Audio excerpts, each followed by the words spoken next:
மறைந்த முதல்வர் ஜெயலலிதாவின் தோழி சசிகலா புதிய கட்சியை தொடங்க உள்ளதாக கூறப்படும் நிலையில் ராமநாதபுரம் மாவட்டம் கோட்டைமேடு பகுதியில் பொதுக்கூட்டம் நடத்துகிறார்.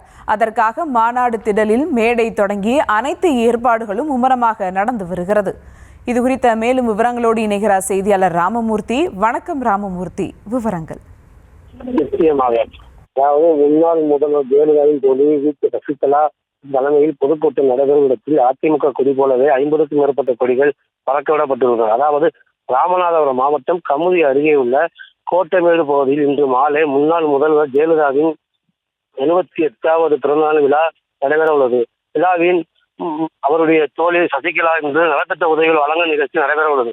தேர்தல் நேரத்தில் ஜெயலலிதாவின் பிறந்த நாளை கொண்டாட இருப்பதால் சசிகலா புதிய தனி கட்சி அறிவிக்கலாமா என்பதை குறித்து அவருடைய ஆதரவாளர்கள் பேச்சுவார்த்தையில் பரபரப்பு ஏற்படுத்தி வருகிறது. இந்த நிலையில் நலத்திட்ட உதவிகள் வழங்கும் இடத்தில் களம் காண்போம், அம்மாள் தான் ஆட்சி அமைப்போம் என்ற சேவர்கள் 50க்கும் மேற்பட்ட கருப்பு